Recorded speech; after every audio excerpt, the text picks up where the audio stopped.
Next we come to the topic circular permutations. ठीक है, ये जानबूझ के हमने परम्यूटेशन के साथ इसलिए नहीं करा था बिकॉज कंफ्यूजिंग हो जाता है, because we wanted to make clear the case of permutations and combinations कि आप हर क्वेश्चन को कॉम्बिनेशन के हिसाब से सॉल्व करो, परम्यूटेशन के फॉर्मूले ना रिवाइज करो। तो इसलिए अब ये परम्यूटेशन वाला बचा हुआ पार्ट ले लेते हैं। ठीक है, तो अगर जैसे हमने इसमें करा था number of ways of arranging n different things in a row was n factorial, तो अगर आप इसको सर्कुलर में करते हो they become n minus 1 factorial. So this is the formula for circular permutations. ठीक है, अब देखो ऐसा हुआ क्यों, ये मैं दिखाता हूं तुम्हें। अब मैं एक 4 सर्कल लेता हूं जो आपकी बुक में भी बने हुए हैं। ठीक है, ठीक है, एक बार मैं देख लूं बुक से। हाँ, तो ये हुआ A B C D। ठीक है, अब देखो मैं अगर इसको यहां से कट करता हूं एक लाइन बनाने के लिए, तो अरेंजमेंट क्या होती, D A B C circle है। ठीक है ना, सर्कल को अब देखो मैंने क्या करा, अब मैंने इसे एंटी क्लॉकवाइज रोटेट कर दिया, ऐसे रोटेट कर दिया,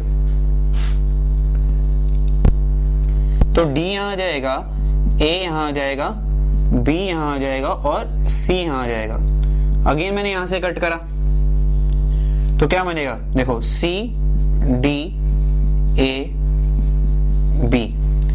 ये अरेंजमेंट और ये अरेंजमेंट डिफरेंट है।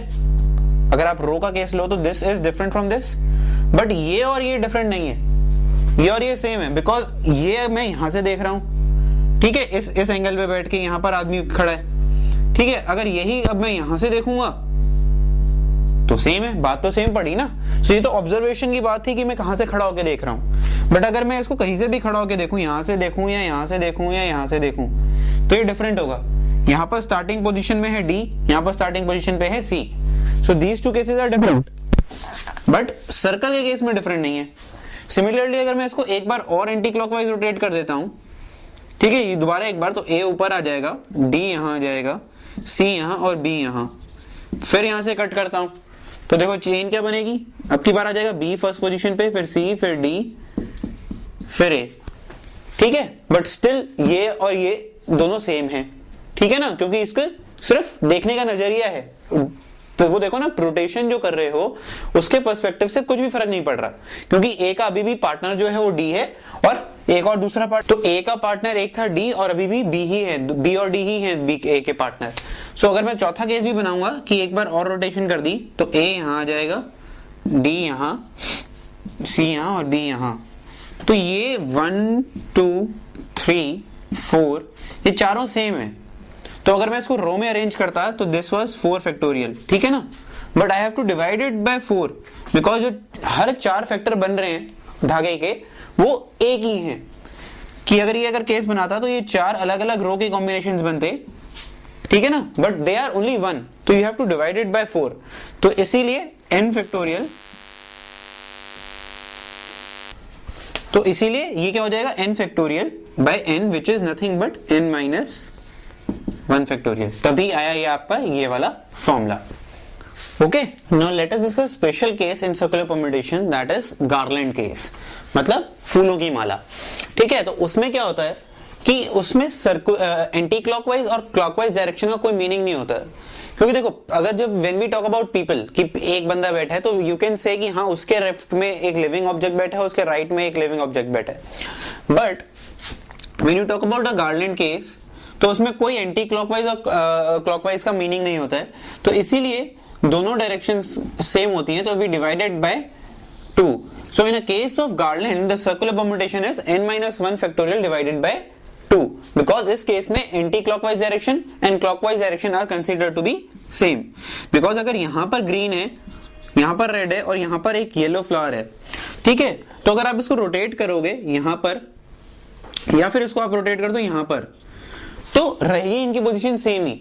ठीक है ना, कि अगर मैं इसको यहां पर रिप्लेस कर देता हूं ऊपर नीचे, so they will remain the same, अगर सिर्फ देखने का एंगल चेंज हो जाएगा। सो जस्ट लर्न इट कि गार्लैंड केस में n-1 फैक्टोरियल डिवाइडेड बाय 2 हो जाता है फॉर्मूला।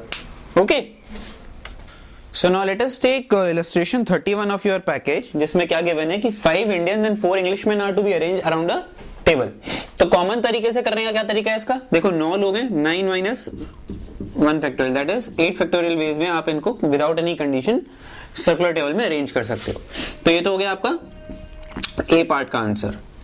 बी पार्ट कहता है when all the Englishman have to sit together, मतलब टुगेदर वाला वही केस आ गया कि हम सारे इंग्लिशमैन को एक ग्रुप बना लेंगे, तो 4 Englishman is equal to 1 Englishman बना लेते हैं, ठीक है। और अब कितने हो गए, 5 तो इंडियंस थे, 1 इंडियन, 2 3 4 5 और एक ये हो गया ई डैश जिसमें 4 इंग्लिशमैन बैठे हैं।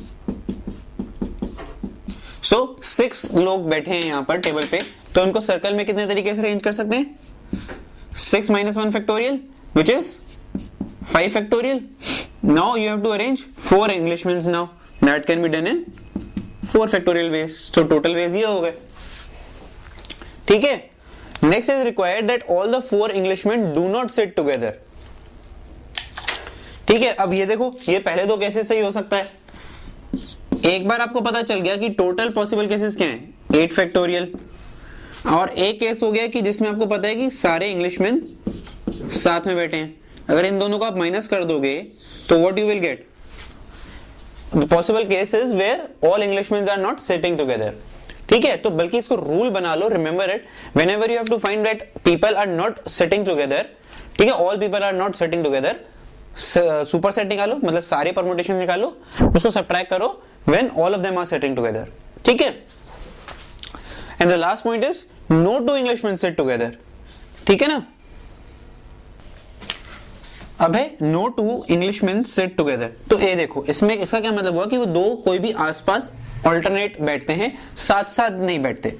तो देखो इंडियंस के ऊपर तो कोई कंस्ट्रेंट नहीं है, तो इंडियंस को पहले प्लेस कर देते हैं हम आई,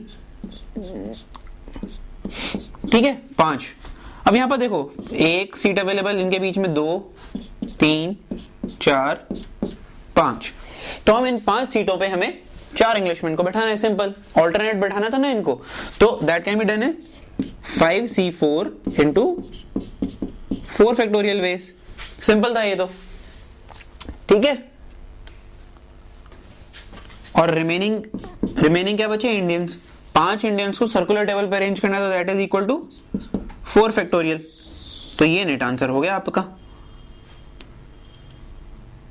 ठीक है। इसको सॉल्व करोगे तो नेट क्या बच जाता है, 5 फैक्टोरियल इंटू 4 फैक्टोरियल, ठीक है।